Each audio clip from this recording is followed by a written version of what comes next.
2025 में आधा साल तो निकल गया है। सेकेंड हाफ में आपको क्या लगता है कि अकॉर्डिंग टू योर एक्सपीरियंस कैसा जाने वाला है? 2025 में लोग ये सोच रहे हैं कि अब होगा क्या। तो घबराओ मत, यहाँ से एक बहुत बड़ा बुल रन है जो लोगों को समझ में नहीं आया। हमारे देश में बेवकूफ़ लोगों की कमी है। To be frank, they have lot of money but they don't have a time, they don't have a knowledge. तो लोग क्या करते हैं, म्यूचुअल फंड का इस्तेमाल। जब मिड कैप चलता है तभी असली तेजी आती है। कॉमन मैन इतनी डीप नॉलेज, इतनी डीप अंडरस्टैंडिंग, इतनी ट्रैकिंग ये तो नहीं कर सकता। उनको कोई विनिंग स्टॉक स्ट्रैटेजी है तो वो क्या हो सकती है? उनमें से दो प्लेयर एक ऐसे हैं, एक केडिया और एक खन्ना। इनका जो थॉट प्रोसेस है वो ऐसा है कि ये आने वाली टेक्नोलॉजी का 3 साल बाद जो होने वाला है, 5 साल बाद जो होने वाला है, ये उस चीज़ को पहले ही ग्रैब करके उसमें 20-25 करोड़ रुपए लगाते हैं, 200-300 करोड़ रुपए निकाल के। और अल्टीमेट इनका सारा पहले ये लोग लेते हैं, उसके बाद म्यूचुअल फंड आता है। ये मेरा टारगेट एक ही है, अगले 5 साल में 100 करोड़ रुपए बनाना, जिसमें से मैं 2.5 साल गुजार सकता, जिसमें लगभग 25 करोड़ के आसपास तक मैं आ चुका। तो आगे चल के आपको क्या लगता है, ट्रेडर का रोल कम हो जाएगा, खत्म हो जाएगा, एआई डिपेंडेंट बहुत हो जाएगा, या ये अभी का एक बबल है? मंथ का first trading day will be the very crucial. अगर वो ग्रीन है तो पूरा मंथ 80% केस में ग्रीन है। अच्छा। IPO is the main thing who is planning for trapping the peoples. Covid में ना लॉस मेकिंग ट्रेडर्स ने टीचिंग में बहुत पैसे बनाए हैं। क्या ट्रेडर्स को टीचर्स बनना चाहिए?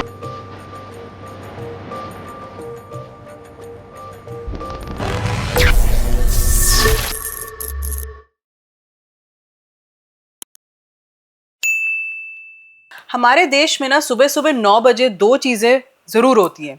एक ऑफिस जाने की तैयारी और दूसरा स्टॉक मार्केट खुलने की तैयारी। तो आज के जो हमारे गेस्ट हैं वो दूसरी चीज में डेफिनेटली माहिर हैं। उन्होंने जब अपनी जर्नी शुरू की, करीबन 15 साल से वो मार्केट में ट्रेड कर रहे हैं। तो उन्होंने जब अपनी जर्नी शुरू की, मात्र 80,000 1 लाख के कैपिटल से शुरू की, और आज जो उनका कॉर्पस बन चुका है वो करीबन करीबन 9 करोड़ तक पहुंच चुका है। तो आज हम उनसे जानते हैं कि ट्रेडिंग सीक्रेट्स, ट्रेडिंग में ऐसा क्या करना चाहिए कि अक्सर लोग कहते हैं ना, लोग तो मार्केट में पैसा खोते ही हैं, पर वो आज हमें बताएंगे कि आप क्या कर सकते हैं जिससे आप मार्केट को समझ सकें, स्ट्रैटेजी को समझ सकें और पैसा कैसे बनता है उसको अच्छे से समझ सके। तो आइए मिलते हैं हमारे आज के गेस्ट से, as trader Pankaj Bhardwaj ji. Thank you so much ma'am. Thank you Pankaj ji, आप आए हमारे शो पे। हमारे यहाँ फाइनेंस के जब भी हम पॉडकास्ट करते हैं ना, लोग हमेशा ये पूछते हैं स्टॉक मार्केट में पैसा कैसे बनाएं। पर आजकल मार्केट की हालत थोड़ी ऐसी चल रही है कि सब थोड़े से डरे हुए, थोड़े से सहमे हुए बैठे हुए हैं। तो आपको क्या लगता है, अब 2025 में आधा साल तो निकल गया है, सेकेंड हाफ में आपको क्या लगता है कि अकॉर्डिंग टू योर एक्सपीरियंस कैसा जाने वाला है? क्या कोई पैटर्न चेंजेस आप एक्सपीरियंस करने का सोच रहे हैं या आपको दिख रहा है कि ऐसा होगा? मैम एक्चुअली अगर आप समझो मार्केट के पैटर्न्स को, आप जितनी बार भी आप देखो, जब जब ऐसा हुआ है, it just a simple logic कि दो देशों के बीच में जब भी तनातनी हुई है जियो पॉलिटिकल इश्यूज़ की वजह से या कोई भी पर्सनल रीजंस की वजह से या ट्रेड वार्स की वजह से, तो मार्केट हमेशा टॉप पर होता है और उसके बाद मार्केट सडनली फॉल हो जाता है। Okay. बट सब लोग सिर्फ एक ही चीज़ के ऊपर फोकस रखते हैं। लोग डर गए हैं। मार्केट अगर 20,000 से 21,000 आ गया तो लोग बोलने लग जाए, सॉरी 25,000 से 21,000 आ जाएगा तो लोग बोलने लगे कि 17,000 आ जाएगा। But nobody is thinking about that कि मार्केट में जब जब पैनिक फॉल हो रहा है, पैनिक फॉल मतलब सडनली मार्केट में कोई ना कोई न्यूज़ फ्लो हो जाता है जिसकी वजह से सडनली पैनिक फॉल स्टार्ट हो जाता है।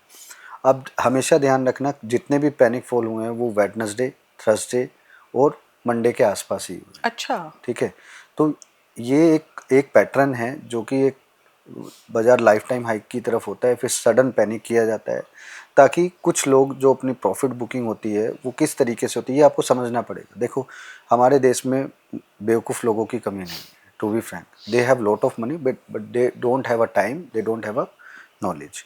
तो लोग क्या करते हैं, म्यूचुअल फंड का इस्तेमाल करते हैं। अब बहुत सारे लोग मुझे इस बात में गालियाँ भी दे सकते हैं।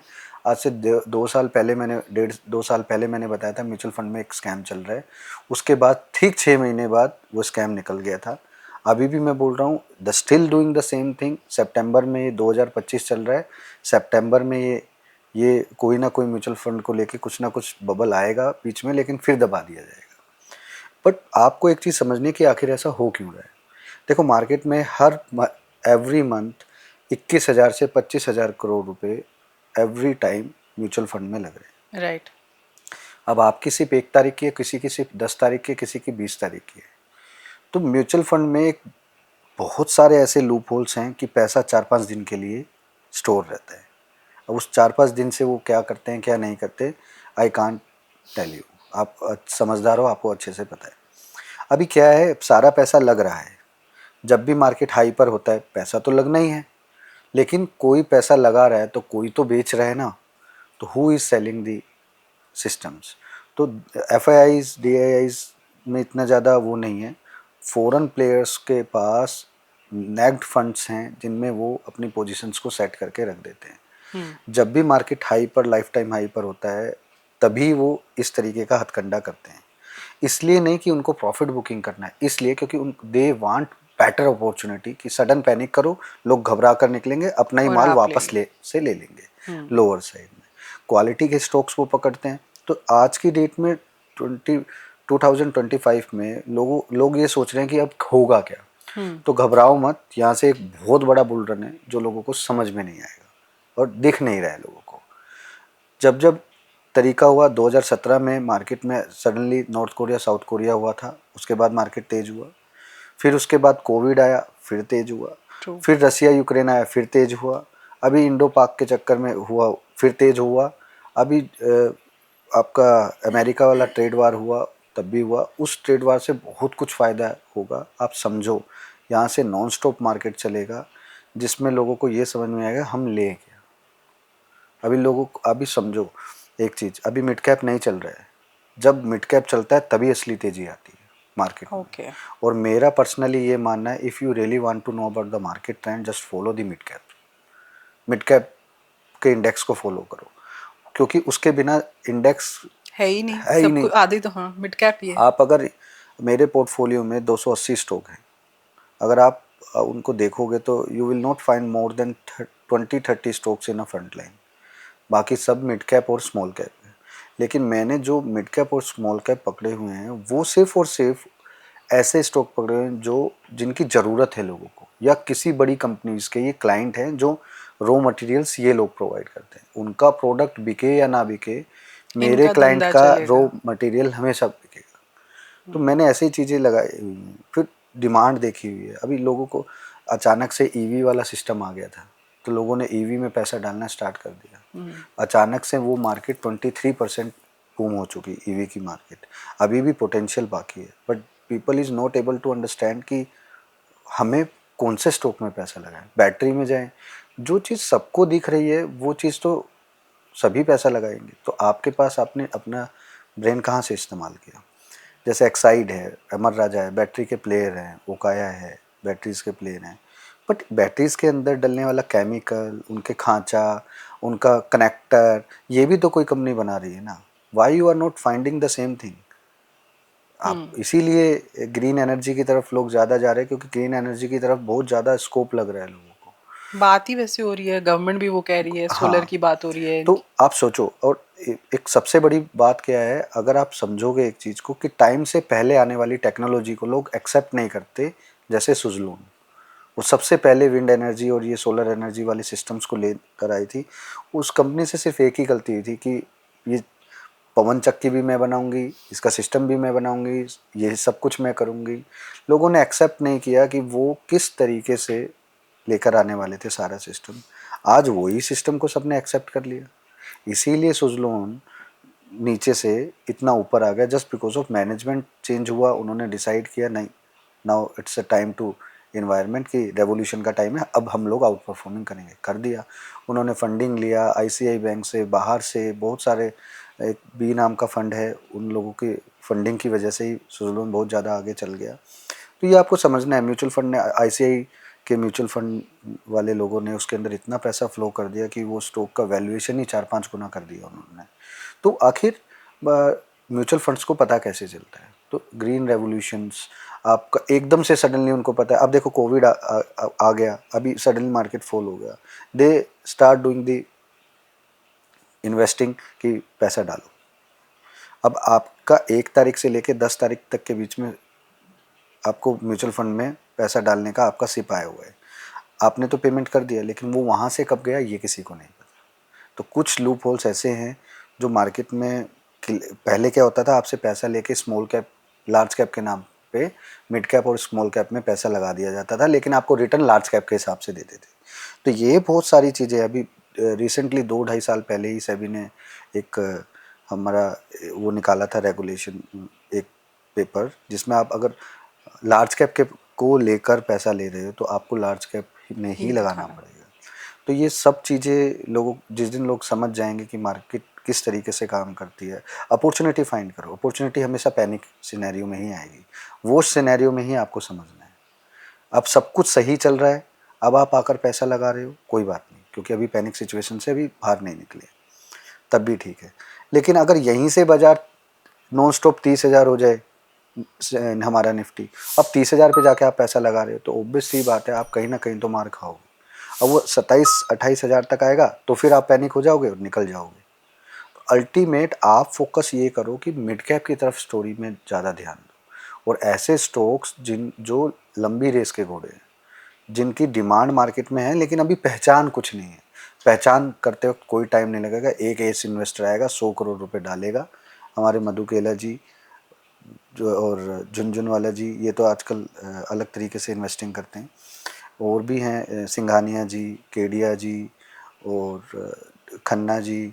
तो इन लोगों का जो थॉट प्रोसेस है ना, वो उसको मैंने समझा है।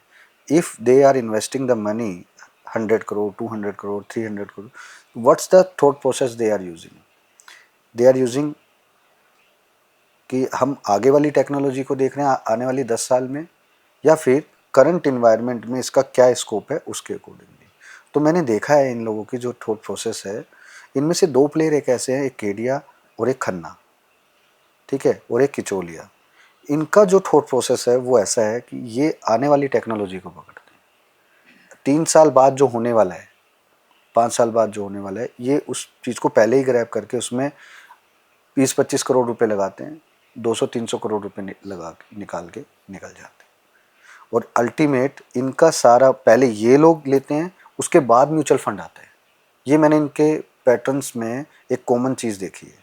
पहले ये लोग आएंगे, फिर म्यूचुअल फंड आ जाएंगे। म्यूचुअल फंड में फिर हमारे मोतीलाल ओसवाल है, कोटक है, एडलवाइज हैं, और भी 1-2 हैं, मैं नाम डिस्क्लोज नहीं कर सकता, बट मैंने देखा है कॉमन पैटर्न। जैसे ये आएंगे, इनके एग्जिट के टाइम पे वो होंगे। अभी रिसेंटली एक स्काई गोल्ड करके था, I bought this share around 175 this September to one more before September.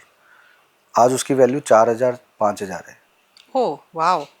और मुझे याद है जब हमने लिया उसके 800 रुपये पे आशीष किचोलिया जी ने लिया था। उसके बाद 1,500 या 2,000 रुपये के आसपास, 2,400 रुपये के आसपास म्यूचुअल फंड्स वाले आए थे। क्या म्यूचुअल फंड के मैनेजर को वो न्यूज़ थॉट प्रोसेस नहीं पता था? उनका ये कैपेसिटी है ही नहीं। आप देखो, एक नॉर्मल आदमी से मिलो, आप नॉर्मल जगह से सामान लो और एक रजिस्टर जगह से सामान लो, डजन मीन कि रजिस्टर वाले सामान जहाँ से आप ले रहे हो उसको आपको अच्छा सामान मिल जाए। नॉर्मल जगह से भी आपको अच्छा सामान मिल सकता है, ठीक है। तो लोगों ने थॉट प्रोसेस कर लिया, ये रजिस्टर्ड है, ये अच्छा ये सही होगा। तो म्यूचुअल फंड क्या है? रजिस्टर्ड, ये सही है। फिर से जो आप बता रहे हो ना, ये देखो कॉमन मैन इतनी डीप नॉलेज, इतनी डीप अंडरस्टैंडिंग, इतनी ट्रैकिंग ये तो नहीं कर सकता। मतलब आई डोंट थिंक इतना दिमाग है अभी करने के लिए भी। दे वांट, कॉमन मैन के लिए क्या होता है, फॉर देम इट इज कि यार हम कुछ बना ले पैसा, देखो कैसे बनाते हैं। तो अगर उनको कोई विनिंग स्टॉक स्ट्रैटेजी है तो वो क्या हो सकती है? मैम देखो, म्यूचुअल फंड करते हो आप? हाँ। आज से स्टॉप कर देना, मैं तरीका बताता हूँ। देखो, म्यूचुअल फंड का एक ही फंड है, आप अपना पैसा लगा के भूल रहे हो ना, लेकिन जब आप अपने हाथ से पैसा लगाओगे और आप स्टॉक को ट्रैक करोगे, एक ऐसा स्टॉक भी होगा जो 100 रुपये से 500 रुपये हो गया, लेकिन आप उसको देख नहीं पाओगे, आप उसको 500 में क्या 300 में ही बुक कर लोगे। फर्क तो इतना ही है ना, म्यूचुअल फंड में आप पैसा बढ़ते हुए देख रहे हो, आपको ये नहीं पता किस में बढ़ क्या रहा हो है, रहा है, हाँ। तो आप प्रॉफिट बुकिंग नहीं कर पा रहे, राइट। तो दिस इज द फंडा कि आपने एक म्यूचुअल फंड में जब पैसा डाला तो आपने का लॉकिंग पीरियड मिनिमम 3.5 या 3 या 5 के आसपास होता है, ठीक है। वो भी अलग अलग तरीके के होते हैं, open ended and close ended type के। तो आप ये बात समझो, आप जब पैसा लगा रहे हो आपने ये चीज़ समझना है, जब भी मार्केट हाई से 10% गिर जाए आपने पैसा लगाना स्टार्ट कर देना है। कहाँ? मिड कैप में। ऐसे स्टॉक पकड़ने आपने मिड कैप में जो लाइफ टाइम हाई पे खड़े हों और सीधा मार्केट के साथ गिरना स्टार्ट हो गए। ओके। बस दिमाग नहीं लगाना आपने ये नहीं देखना कौन सा सेक्टर, आपने ये नहीं देखना कौन सा चीज़ कौन सा नई चीज़। इतना ध्यान रखना है कि वो गिरने चाहिए मार्केट के साथ, अपने आप से नहीं गिरना है। Got it. अगर अपने आप से गिरना है तो हाई से 50%, उसके बाद ही आपने करना है, अगर वो अपने आप से गिर रहा है तो। उससे पहले नहीं। आप समझो अब मार्केट गिरा, कितने स्टॉक मिले होंगे? लगभग 250 स्टॉक होंगे जो गिरे होंगे, बिल्कुल। लेकिन किसी ने ट्रैक किया? नहीं किया। 250 स्टॉक में से I am giving you the 100% surety कि उसमें से 150 स्टॉक ना 50% रिकवर हो चुके हैं, लेकिन लोगों ने ध्यान ही नहीं दिया, उनको पता ही नहीं है। तो वो सिनेरियो के लिए आप पहले से प्रिपेयर हो, आप पहले से तैयार रखो अपनी लिस्ट कि मिड कैप के स्टॉक सबसे हाईयर लेवल पे कौन से खड़े हैं। जैसे ही मार्केट गिरे, क्योंकि सबसे ज़्यादा प्रॉफिट बुकिंग कहाँ होगी? डर के मारे वहीं होगी, क्योंकि ये ज़्यादा चले हुए हैं। राइट। जैसे टीना रबड़, जैसे JBM ऑटो, जैसे गोल्डियम, ठीक है, स्काई गोल्ड ही ले लो आप, और भी बहुत सारे स्टॉक्स हैं, ठीक है। BLS ले लो।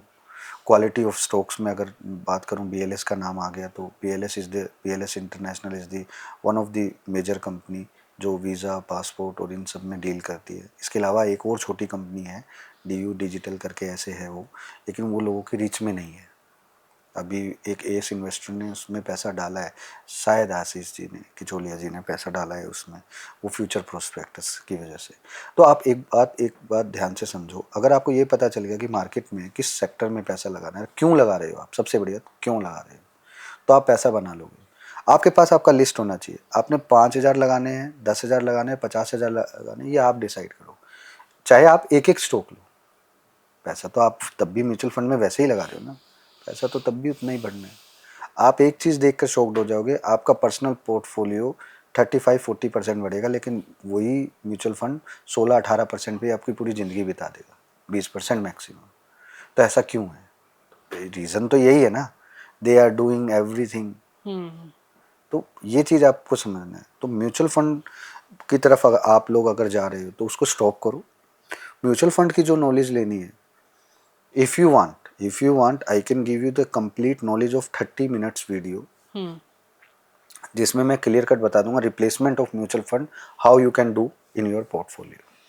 बस फ़र्क इतना ही है कि आपकी आंखों के आगे पैसा बढ़ता हुआ दिखेगा, आपने उसको छेड़ना नहीं है। अगर तो आप उसको छेड़ोगे तो फिर आप कामयाब ट्रेडर बन ही नहीं सकते। एक सक्सेसफुल ट्रेडर की स्टोरी यही है। आप अगर सही मायने में पैसा बनाना सीखना चाहते हो तो पेशेंस आपको रखना पड़ेगा। प्रॉफिट को अपनी आंखों से देखो। एक स्टॉक लिया था मैंने, आज भी मुझे याद है, 100 रुपये पे 2600 रुपये हो गया था, मैंने बेचा नहीं। आज वो 1800 रुपये है, दोबारे लिया है मैंने। जो स्टॉक 100 रुपये से 2600 रुपये हो गया, वो स्टॉक 2600 रुपये से 2000 नहीं हो सकता, वो 20,000 नहीं हो सकता। लोग बोलते हैं MRF, आइसर मोटर, मारुति, अरे अगले स्टॉक भी तो हैं, आप लोग फाइंड कर ही नहीं रहे हो। तो वो चीज़ तो आपको समझनी पड़ेगी। पर ये सर प्रॉब्लम है, जैसे आपने कहा कि वो 2600 हुआ फिर भी आपने नहीं बेचा, पर कॉमन ट्रेडर इमोशन तो ये चल ही नहीं सकता, वो अपने आप को रोक ही नहीं पाएगा कभी।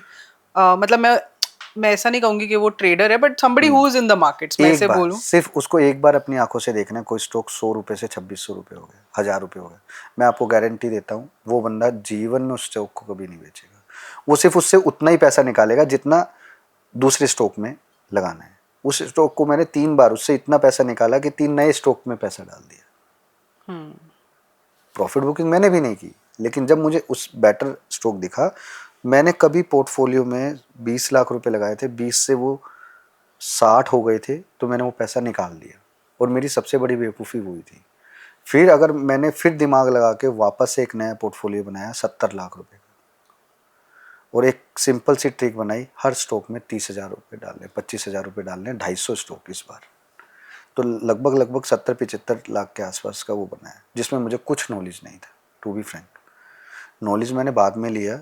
नॉलेज मुझे इतना था कि मैं लॉजिकली बेसिस पे करता था, बट फंडामेंटली उसको रीड करना, जब मैंने ये एस इन्वेस्टर को ट्रैक करना स्टार्ट किया, देन आई रियलाइज डैट कि दे हैव सम नॉलेज, मुझे ये नॉलेज चाहिए।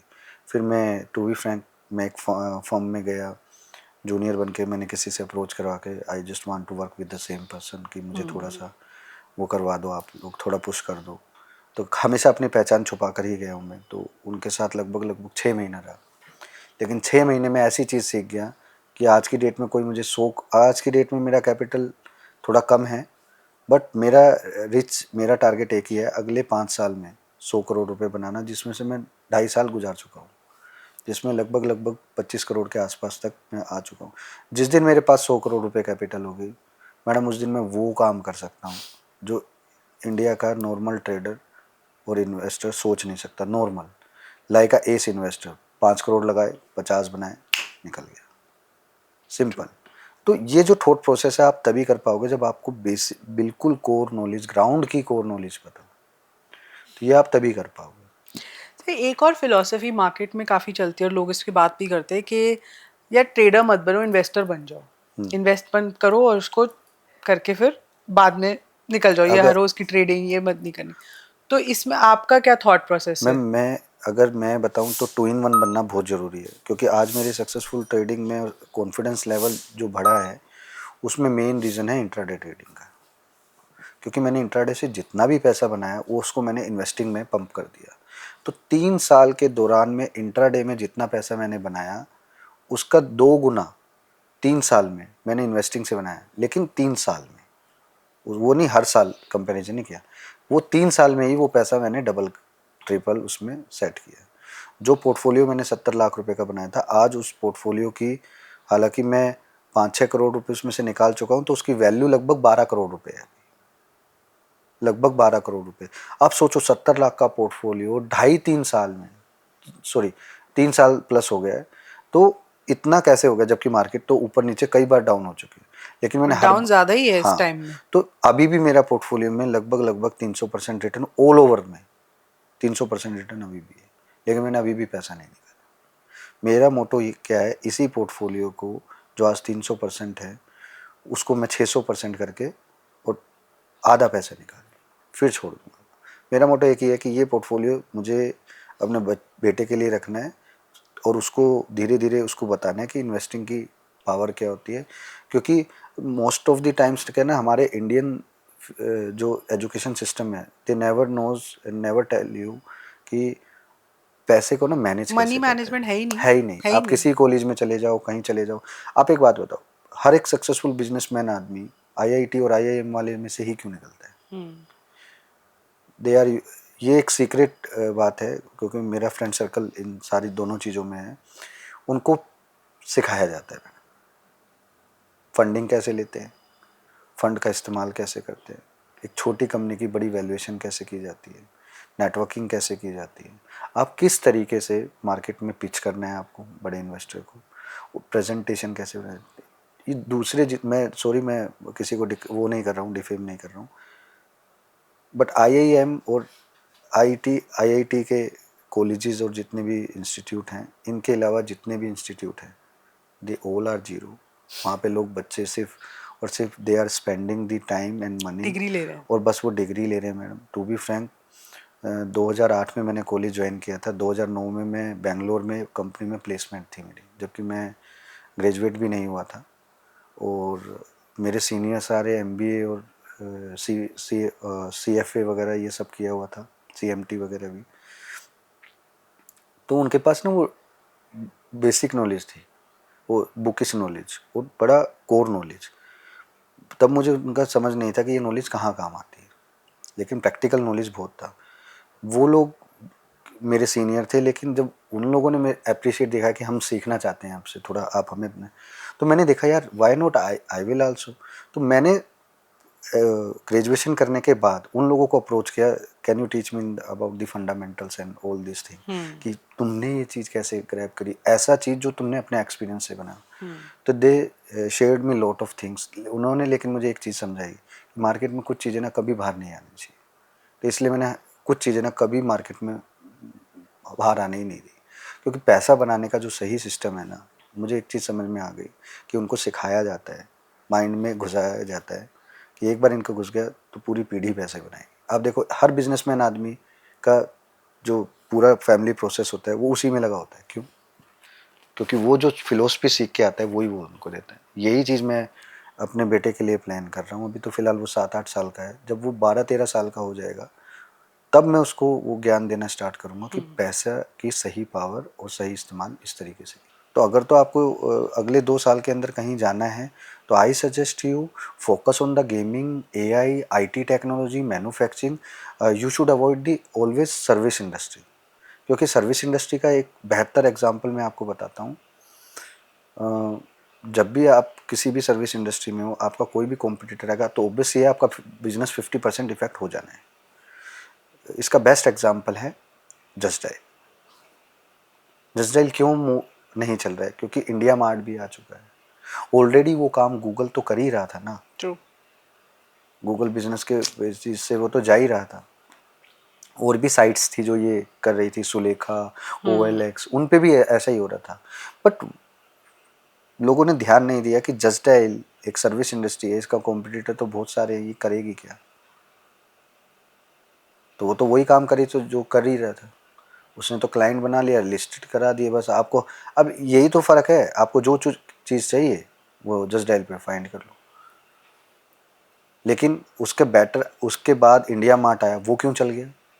क्योंकि इंडिया मार्ट ने उसी सिस्टम को अलग तरीके से एनालाइज किया, मैन्युफैक्चरर्स को जोड़ा, क्लाइंट मिलाया को क्लाइंट जोड़ा, से। नया सिस्टम लेके आया। इंडिया मार्ट ने कोई बड़े टेक्नोलॉजी यूज़ नहीं की, उसने सिर्फ अलीबाबा वाले कंसेप्ट को ही इंडिया में इस्तेमाल कर दिया ट्रू। सही मायने में। और नोबडी नोज डैट कि इंडिया के अंदर हर एक वो कंसेप्ट सक्सेसफुल हो जाता है जो बाहर से फॉरेन तरीके से कॉपी किया जाता है। तो यही तरीका है मैडम। आपने एआई की बात की। एआई मार्केट में भी, ट्रेड्स में एआई एल्गोज बहुत चल रही हैं, लोग एआई एल्गोज को फॉलो कर रहे हैं। ये बस है कि एआई अब इसको नॉट टेक ओवर तो बहुत बड़ी बात है, बट एआई को लोग बहुत ज़्यादा यूज़ करने वाले हैं एल्गोज को ट्रेडिंग के पैटर्न समझने में। तो आगे चल के आपको क्या लगता है, ट्रेडर का रोल कम हो जाएगा, ख़त्म हो जाएगा, एआई डिपेंडेंट बहुत हो जाएगा, या ये अभी का एक बबल है? मैम मैं इसको एक एग्जांपल से समझाऊंगा। आप मुझे एक बात बताओ, आप यहाँ से कितने भी रिच हो जाओ, खाना कैसे खाओगे? अपने हाथ से प्लेट में डाल ऑब्वियसली के। ना। हाँ, एआई को बनाने वाला कौन है? हम लोग। Human brain. ये तो समझते हो ना। अब एक बात बताओ, मार्केट कितनी भी ऊपर चली जाए, कितनी भी नीचे चली जाए, ह्यूमन ब्रेन तो चाहिए। एआई का रोल क्या है? AI just helping you for finding the stock and punching the order. AI के ऊपर आप ज़्यादा बेस्ड रहोगे तो आपको नॉलेज तो मिल ही नहीं रहा। वो नॉलेज आप अपने पास रखो और एआई का इस्तेमाल करो, then only AI will help you. आप समझ रहे हो? आप रिच बन गए लेकिन खाना फिर भी अपने हाथ से खा रहे हो। अब चाहो तो एक मेरे फ्रेंड हैं आईआईटी वाले बंदे हैं, रोबोट वो ये सब बनाते हैं, गैजेट्स बनाते हैं। तो एक सडनली एक बार मैं उनके ऑफिस में चला गया था, तो मैंने अक्सर फिल्मों में ही देखा था ऐसे। मैं उनके ऑफिस में गया तो एक वहाँ से चल के आया, उसमें कप ऑफ टी था, ठीक है। तो वो कप ऑफ टी वो लेके आया। तो आप थॉट प्रोसेस देखो, वो चाहता तो खुद भी ले सकता था या किसी को रख भी सकता था, लेकिन उसने मुझे वो अट्रैक्ट करने के लिए वो किया। तो AI just giving you the attraction, और आपको मार्केट में अट्रैक्शन से दूर रहना है। आप उसका यूटिलाइज करो, अट्रैक्ट मत हो। आप उसको वही सोचो ये मशीन है, मुझे देने आई है, आपने यूज़ कर लो। आप उसको नॉलेज को इस्तेमाल करो, एआई को। आखिर उसने टीसीएस और डिक्सन जैसे स्टॉक्स को क्यों दिया है? जब वो एआई ने निकाल के तो दे दिया, लेकिन एआई के पीछे का प्रोसेस को वो समझ नहीं रहा है कि इसने क्यों लिखा है, क्या नॉलेज है। अब वो 10 पेज की पेज है, वो उसको पढ़ने में इंटरेस्टेड ही नहीं है, तो फिर आप मार्केट में काम ही क्यों कर रहे हो? जब आपको सारा नॉलेज एआई के थ्रू मिल रहा है, आप ले लो, कोई बात नहीं। आपको उसका रिकमेंडेशन चाहिए, ले लो। बट अपनी नॉलेज भी तो बढ़ाओ ना। अगर आप अपनी नॉलेज नहीं बढ़ाओगे तो कैसे आगे बढ़ोगे। और रोबोटिक है मैडम, ये रोबोट की बात आप कर रहे हैं, 2013-14 में मैंने एल्गो स्टार्ट किया था। और मैंने आपको बताया ना मैं किसी बड़ी फर्म से निकला हुआ हूँ। तो they are using the AI systems, जिसको एल्गोरिथम सिस्टम बोलते हैं। तो just punching the order, okay. Because हम लोग जब काम करते थे तो लगभग लगभग 18-19 लोग होते थे, तो very difficult to manage everything. अरे वहाँ से वो स्टॉक निकल गया, वहाँ से वो स्टॉक निकल गया, दिन में 40 ऑर्डर हर बंदे को लगाने, फाइंड करने। अब कैसे करें, क्या करें, नहीं करें। स्क्रिप्ट आया, सीधा बटन दबाया, खट। एरर भी नहीं होता उसमें। हाँ, रेडीमेड सारा सेट किया हुआ है, पॉपअप आया, बटन दबाया, खट। अब finding and selecting the stocks you need algo. ये मैं 2013 से स्टार्ट करता रहा हूँ। और 2013 को में जो सिस्टम सेट किया हुआ था, आज भी वही सिस्टम मैंने बाहर निकाल के बनाया। हाँ, मैंने किसी का सिस्टम ब्रेक नहीं किया, किसी का हैक नहीं किया, बट मैंने जिस फर्म में काम किया उस फर्म का सिस्टम निकालने में मुझे 4 साल लग गए। उनको ट्रैक करना, अपनी नॉलेज बढ़ाना। इन्होंने यही स्टॉक क्यों सेलेक्ट किया। अगर कोई बंदा, आप बोलो कोई सक्सेसफुल ट्रेडर, मैं 1 महीना उसके पीछे लगाऊंगा, मैं 1 महीने में बता दूंगा वो क्या कर रहा है क्या नहीं कर रहा है, उसकी चीज़ों को ग्रैब कर लूँगा। बट कोई, मुझे आज तक 2 ही बंदे ऐसे मिले जिन्होंने फुली मुझे ग्रैब किया हुआ है। यार ये बंदा करता कैसे, इसने ये किया, ये लिख लिया, वो किया, वो लिख लिया, इसने ये कैसे फाइंड किया, वो कैसे फाइंड किया। तो 2 में से लकीली एक बंदे ने मुझे अप्रोच कर लिया। तो मैंने उसको बोला कि मैं तुझे सिखाऊंगा, कोई दिक्कत नहीं है, तेरे अंदर डेडिकेशन है। तो उसको सिखा दिया। आज वो बिल्कुल मेरा कॉपी कैट है। ठीक है, मतलब अगर बात करें, हम दोनों एक ही सिस्टम पे बैठे हुए हैं, तो वो भी वही ऑर्डर मारेगा जो मैं मारूंगा। और वो सक्सेसफुल है, और वो मतलब इन सक्सेसफुल, प्रॉफिटेबल, मतलब। प्रॉफिटेबल है। और आज की डेट में उसके नाम का डंका बजता है मार्केट में, टू बी फ्रैंक। और बहुत अच्छा मेरा फ्रेंड भी है, मेरा जूनियर भी है। जूनियर कम, मेरा फ्रेंड ज़्यादा है। अगर इफ यू डोंट माइंड, किसकी बात कर रहे हो आप? नहीं, वो अच्छा, चलो। तो है, मतलब एक, आप नाम के आगे पोटर लगा लो तो लोग समझ जाएंगे। ठीक है, तो बात ये है कि समझो कि उसका डेडिकेशन कितना था। हालांकि हम थोड़ा अभी अलग अलग काम कर रहे हैं, लेकिन मेरा बहुत अच्छा फ्रेंड है वो अभी भी। आज भी मुझे उसकी ज़रूरत होगी तो आज भी वो मेरे पास आएगा, आ जाएगा मेरे बोलने पे। उसको मेरी ज़रूरत होगी तो मैं भी चला जाऊँगा। तो मैं, हमारा जो रिलेशनशिप बिल्डिंग, वो इसलिए नहीं है कि हम एक ही फील्ड में हैं, इसलिए कि हम जो स्ट्रगल करके जो मार्केट में खींच कर लेके आए हैं ना, जो चीज़ समझी है, उसको प्रोटेक्ट रखना बहुत ज़रूरी है। जब तक हमें अपने जैसा आदमी नहीं मिलता तब तक हम सारे कार्ड नहीं खोलते। तो मैंने ना जब मार्केट रिलेटेड पॉडकास्ट या फाइनेंस पॉडकास्ट किए, तो उसमें लोग ना ये क्वेश्चन ज़रूर पूछते हैं गैप अप गैप डाउन के बारे में, कि क्या करना चाहिए, देखो, री एंट्री करनी चाहिए, नहीं करनी चाहिए। तो ऐसे बहुत सवाल है लोगों के मन में इस कॉन्सेप्ट को लेके। अगर आप बात करो, देखो इसी चीज़ को हमने जब सीखा था हम्म। तो हमें कुछ और चीज़ बताई गई थी। आपने अभी ये जो बात करी, ये किसी और टेक्निकल टर्म में। जब हमने सीखा था, हमने बताया गया था ये राइजिंग विंडो है, अच्छा। मतलब ऊपर के गेट खोलने वाली, एंड फॉलिंग विंडो, नीचे के गेट खोलने वाली। कि ये विंडो अगर नीचे तो फॉल, राइजिंग विंडो ऊपर तो ऊपर ही चलना। ठीक है। तो हमने इस थ्योरी को समझने में लगभग लगभग, मुझे आज भी याद है, हमने बहुत काम किया इस थ्योरी पे। इसको बहुत अच्छे तरीके से समझा, हमें लगे 1.5 साल। लेकिन आज की डेट में मैं किसी को 15 मिनट में समझा सकता हूँ कि एक्चुअल में इसके पीछे का राज क्या है। क्या है? ये गैप बनने की जो स्टोरी है, ये गैप बनने से पहले ही आपको पता चल जाएगा कि ये गैप यहाँ पे आने वाला है। 90% केसेस में वो गैप वहीं बनेगा। हाउ? अब आपको ये समझना है कि मार्केट की एक्चुअल में डायरेक्शन क्या है, what people is thinking about, कि वो सोचते क्या है। आपको इतना ध्यान रखना है, जब कभी आपने, अभी पुराने जितने भी गैप्स हैं आप जाकर चेक कर लो, वो 3 तरीके के गैप्स हैं और तीनों अलग अलग तरीके से सेट होंगे। एक, अभी मार्केट, आप मान के चलो अभी पैनिक फॉल होने लग गया ट्रेड वॉर की वजह से, 7-8 दिन बाजार गिर गया। 7-8 दिन बाजार गिर गए तो ऑब्वियस सी बात है, गैप की आने की संभावना ज़्यादा है। अगर वो गैप लोअर साइड में आ रहा है तो वही जो फॉलिंग गैप है वही रिवर्सल साइड में मूव करना स्टार्ट कर देगा। इट्स अ प्योर इंडिकेशन कि पूरा रैली कैप्चर करने के बाद अगर कोई गैप आ रहा है तो वो रिवर्सल स्टार्ट हो जाएगा वहीं से। ये ध्यान रखना है। ऐसे ही इसका वाइस वर्सा अपोजिट साइड में, कि पूरा रैली ऊपर की साइड में आया और फिर एक अगेन गैप अप हुआ और नीचे आ गया। अक्सर आपने सुना होगा कि गैप अप, अच्छी न्यूज़ आया, गैप अप हुआ, लेकिन पूरा डाउन हो गया। ऐसा होता है टू बी फ्रैंक, और लोगों ने सुना भी होगा तो वो कंपाइल कर लेंगे इस चीज़ को। तो ये तरीका है। हर एक राइजिंग विंडो वो नहीं है कि जिससे वो राइजिंग विंडो, कुछ ऐसी भी हैं जो कह रही हैं यहीं से कूद के भाग जा, नीचे जाएगा। यहीं से कूद के निकल लो पतली गली। तो कुछ लोगों को भ्रमित करने के लिए वो उस टाइम पर बनाया जाता है। जब कभी आपने राइजिंग विंडो का सही इस्तेमाल करना है तो आपने 4-5 दिन पहले जाकर चेक करना है क्या बाजार में हल्का हल्का मूव हो रहा है, मीठा मीठा, जिसको हम बोलते हैं स्लोली एंड स्वीट। तो अगर उस तरीके से चल रहा है तो अगर जैसे ही गैप आएगा तो आप समझ जाओ अगले 4, अब ये स्टार्ट ऊपर हो गया है, जाएगा। स्टार्ट हो गया।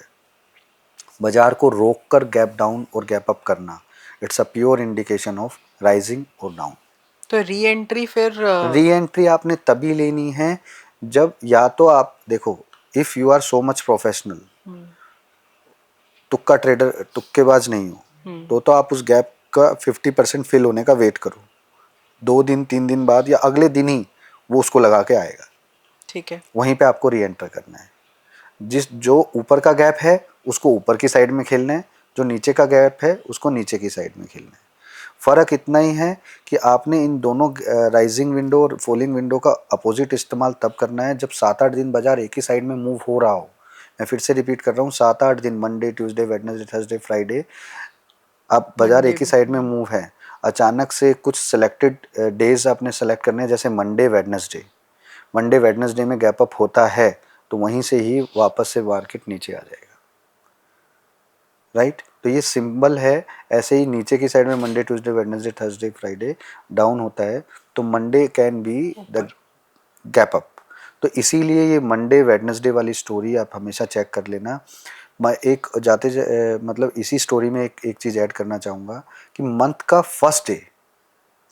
मंथ का फर्स्ट ट्रेडिंग डे, यानी सितंबर का फर्स्ट ट्रेडिंग डे, अभी जो जुलाई आएगा उसका first trading day will be the very crucial day. अगर वो ग्रीन है तो पूरा मंथ 80% केस में ग्रीन ही रहेगा। अच्छा। अगर वो रेड है तो लोगों का ध्यान नहीं जाता। देखो, पब्लिक प्लेटफॉर्म पे आके मैं कई बार बोल चुका हूँ कि आई am not using the chart. जहाँ आपकी नज़र है, जहाँ आप सोच रहे हो कि मैं ऐसे काम करूँ वैसे काम करूँ, मैंने तब से काम करना स्टार्ट किया जब लोगों के पास चार्ट होता ही नहीं था, तो वो कुछ तो देख के काम कर रहे थे ना। तो ऐसे गुरुज के पास था मैं, जो मार्केट देख के, हलचल देख के TCS ले लो फटाफट, फ्लक्चुएशन से ही बता देते थे वो। तो आजकल क्या है, इन लोगों के पास टूल नहीं है, ब्रोकिंग फर्म ठीक नहीं है आपका। सही मायने में बताऊं तो इनके पास कोई ऐसा टर्मिनल भी नहीं है जिसमें से ये हैकिंग निकाल सके। NSE का डेटा आपको देता है हाई, लो, क्लोज और ओपन। इनके अलावा टर्मिनल में 2 चीज़ और आती हैं जिनकी तरफ लोगों का ध्यान नहीं है, क्योंकि उनको उसका यूज़ नहीं पता। एवरेज ट्रेड प्राइस का मतलब क्या है, वहाँ पे एक स्टैट्स का ऑप्शन दिया जाता है, उसका मतलब क्या है, हर 15 मिनट में मैक्सिमम हाई क्या लग रहा है, वो मैच होके चल रहा है। कभी भी कोई भी डाउनफॉल आएगा ना, तो आप एक चीज़ देखना, हमेशा मैच होती हुई जाएगी वो चीज़ें, हमेशा पॉइंट टू पॉइंट मैच होता हुआ चलेगा। क्यों? क्योंकि उसको एवरेज ट्रेड प्राइस भी तो मैच कराना है ना, तभी वो मेट्रिक इम्पोर्टेंट है। तभी। अब लोगों का ध्यान इसलिए नहीं जा रहा क्योंकि इन्होंने कभी मार्केट में, मैं जानता हूँ ऐसे लोगों को जिनके ग्रुप में मैं था, वो लोग मुझे भी बोलते हैं, 10 गालियाँ भी देते हैं, never ever try to teach someone. सब के सब बेवकूफ़ हैं और सब लालची हैं। दे ऑलवेज टेलिंग मी कि don't catch any Tom Dick Harry, लेकिन मैंने किसी को कैच किया हुआ है कि उसको सिखाया। अब समझ में हमें ये नहीं आता, हर एक आदमी ना मुझसे लालच से जुड़ता है, अरे ये बंदा मुझे जादू की छड़ी दे देगा, और मैं इतने वो कमा लूँ। कभी भी ये जान ही नहीं पाता कि भाई मैं ओवरनाइट जर्नी नहीं करके आया हूँ। ओवरनाइट जर्नी के पीछे मेरा बहुत हार्ड वर्किंग लगा हुआ है। दिन में 16-16 घंटे, 14-14 घंटे मैंने काम किया हुआ है। पंकज जी, क्या ट्रेडर्स को टीचर्स बनना चाहिए? मैडम, कोविड के दौरान में हम, मेरे गुरु ने मेरे को फ़ोन किया था, मुझे आज भी याद है। उन्होंने बोला पंकज मेरे को ज़रूरत है, आ मेरे पास। तो मैंने गुरु जी को बोला, गुरु जी मेरी हेल्थ अभी ऐसी नहीं है, मुझे स्वाइन फ्लू हो गया था। सडनली कोविड के टाइम में रिकवरी थी, तो कोविड के टाइम में मैं और घबरा गया। उन्होंने मेरे को एक ही बात बोली कि टाइम आ गया पैसा बनाने का, सब कुछ छोड़ के मेरे पास है। और मैंने उनको बोला गुरुजी मैं आ नहीं पाऊँगा, सॉरी, नहीं आना पड़ेगा। कुछ ज़्यादा बहसबाजी हो गई तो मैं बोला नहीं गुरुजी प्लीज़, फोर्स नहीं। फिर मैं बोला आई can give you the support, यहीं से सपोर्ट दूंगा। उन्होंने बताया ठीक है। वो बोले कितना पैसा, मैं बोला 20 लाख रखा हुआ है, क्या हुआ? बोला जैसे मैं बोलूँ वैसे करना है। बोला ठीक है। मतलब आज मैं फर्स्ट टाइम बता रहा हूँ, 20 लाख रुपए को 6-8 महीने में 2 करोड़ रुपए बना दिया था। लेकिन किसी को मैंने दिखाया नहीं और समझाया नहीं, क्योंकि वो साइलेंटली हो रहा था। तो मेरे साथ जितने भी लोग बैठे थे, किसी ने 50,000 की कैपिटल इस्तेमाल करी, किसी ने 1 लाख की करी। तो 1 लाख से 80 लाख वो जो आप देख रहे हो, ये तो आप अब देख रहे हो। इससे पहले 4-5 बार ऑलरेडी मेरे साथ बैठने वाले लोगों ने कई बार कर चुके हैं। ठीक है। तो अभी क्या है, मार्जिन का गेम सारा निकल गया है, अब तो फुल मार्जिन लगता है। लेकिन फिर भी मैंने वो लगाने में, क्योंकि मुझे उसका स्टेप प्रोसेस पता था। पहले 1 से 1.25 बनाओ, 1.5 बनाओ, 2 बनाओ। असली गेम उसमें 5 लाख के बाद स्टार्ट, कि रोज़ 70-80 हज़ार रुपये बना कर रोज़ गेम करना स्टार्ट कर दे। तो लोगों ने वो थॉट प्रोसेस समझा ही नहीं। बोलते यार मैं भी 1 लाख रुपये से कर लूँगा। 1 लाख रुपए से आप कर सकते हो, लेकिन आपके पास वो 1 लाख रुपए अगर चले गए, क्या आपके पास 15 बार उसको वापस डालने की क्षमता है? क्योंकि ये चीज़ करने से पहले मैंने 50,000 की कैपिटल को 13 बार उड़ाया भी था मैंने। ये नहीं जानते ना लोग, ये नहीं जानते लोग। लेकिन उसके बाद मैंने 10,000 की कैपिटल को 1 लाख पहुंचाते वक्त टाइम नहीं लगाया। फिर उसको 10,000 ऐसे ऐसे करके मैंने कंप्लीट प्रोसेस को 15-20 बार किया हुआ है। तो वो जो डर होता है ना, फियर, वो निकल गया। आज की डेट में आप मुझे 100 करोड़ रुपए की भी कैपिटल दोगे तो मैं एक ही बात बोलूँगी, मैं 100 मैनेज नहीं कर सकता, but I can easily manage up to 20 crore. तो ये बात है। हालांकि मैं ज़्यादा मैनेज कर सकता हूँ just because of man power, क्योंकि पैसा जब आप किसी से लोगे ना, तो आप अपने दम पे लोगे, किसी दूसरे के दम पे पैसा नहीं लेता। तो आप कह रहे हो कि टीचर बन सकते हैं, टीचर बन सकते हैं, लेकिन अगर आप एक सक्सेसफुल ट्रेडर हो तो ही बनो। मेरा नेक्स्ट क्वेश्चन यही क्योंकि था। मार्केट में क्या है, कोविड आया ना, तो मेरे गुरु जो 5 लाख रुपए लेते हैं, अब से नहीं, 2010 से सिखाने के, आज की डेट में तो वो 25 लाख रुपए लेते हैं फीस, टू बी फ्रैंक। और गिने चुने मतलब 8-10 आदमी ऐसे रखते हैं, ज़्यादा आदमी भी नहीं लेते वो लोग। तो उन्होंने मेरे को एक चीज़ बोली थी कि मार्केट में ना बहुत टॉम डिक हैरी आ जाएंगे, तू आजा मार्केट में, लोगों को सिखाना स्टार्ट कर दे। तो मैंने बोला गुरुजी मेरे तो हेल्थ अभी डाउन है और मैं नहीं कर पाऊँगा, but I have one person जिसको मैं पीछे सपोर्ट कर दूँ और वो आ जाए।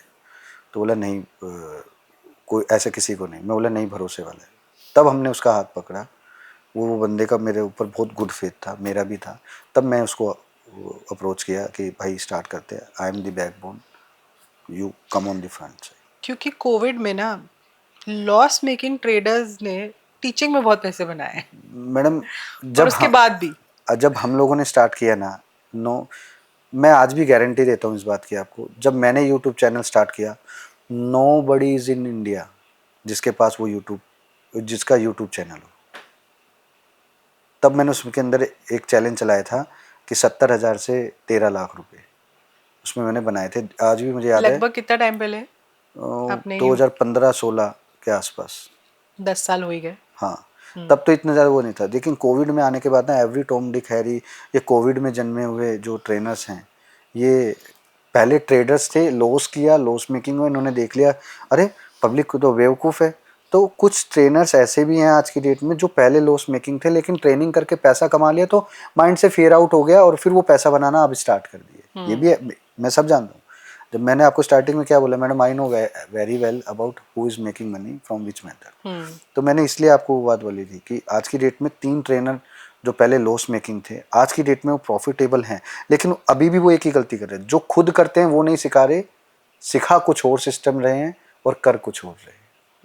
मैं जो करता हूँ वही सिखाता हूँ, इसीलिए फीस 10 लाख रुपए लेता हूँ और सामने बैठ के करके दिखाता हूँ। फीस का कुछ नहीं है मैडम, फीस तो मेरे पास 1 महीना रुकता है, फीस तो वो अपने आप 2-4 हो जाती है। 10-15 दिन में वो बंदा बोल देता है I am very much satisfied, full proof बना के। लेकिन ट्रेडर जिस भी बंदे को मैं अपने पास बुलाता हूँ, उसका पूरा पहले बैकग्राउंड चेक करता हूँ। भाई पहले सबसे पहले तेरा मंथली इनकम के, मंथली एक्सपेंस बता, कितना सेविंग पड़ा हुआ है। बाय चांस अगर तूने ये पैसा खो दिया, तेरे अंदर इतनी पावर है कि दोबारा ये पैसा ला के कॉन्फिडेंस से काम कर सके। जब तक वो पूरा उसका एग्रीमेंट बनवाता हूँ कि भाई अच्छा। कल को अगर तूने गलती से अपना इमोशन को कंट्रोल नहीं कर पाया और 1 करोड़ की कैपिटल इस्तेमाल कर रहा है और भरोसा कर रहा है और तूने 10 करोड़ रुपए लगा दिए और तूने इमोशन की वजह से हुआ है, तो आई am not responsible for all this. Under my guidance जितने भी ये 10 लाख रुपए जिन लोगों से लेता हूँ, इनके ऊपर मेरी कड़ी आंख रहती है। जैसे ही मुझे लगता है ये दे आर डूइंग कुछ द गलती। गलती कर रहे हैं, मैं तुरंत उनको बोला भाई तुम्हारे पास 2 चॉइस है, या तो मेरे से नेटवर्क छोड़ दो, अपना फीस वापस लो और नक्की करो। क्योंकि मैडम मुझे अपना नाम खराब नहीं करना। मुझे पता है एक टीचर क्लास में 100 बच्चों को पढ़ाता है, लेकिन फर्स्ट सेकंड और थर्ड सिर्फ 3 ही लोग हैं। और कोइंसिडेंट है बचपन से ही ना कॉन्फिडेंस लेवल ना हाई है। जिस स्कूल में गए, जिस क्लास में गए, सबसे पहले मॉनिटर को पकड़ा, फर्स्ट सेकंड थर्ड कौन आते हैं वो बता, उसको पहले ही मोरल डाउन कि अगली बार इस बार हम आएंगे। मैं और मेरा दोस्त होते थे, हम स्पोर्ट्स में भी अच्छे थे, रनिंग में, रिले में, एथलीट इसमें 100 मीटर की रेस में, 200 400 मीटर तक की रेस में जोनल लेवल तक मैंने प्ले किया हुआ है और कॉलेज लेवल तक। तो आप कितने स्टूडेंट्स को मैनेज कर सकते हो एक टाइम पे? ऐसा कोई नंबर और रखते हो आप अभी दिमाग में? तक मैं अगर सही मायने में बताऊं तो 10,000 लोगों को पढ़ा चुका हूँ, ठीक है, टू बी फ्रैंक।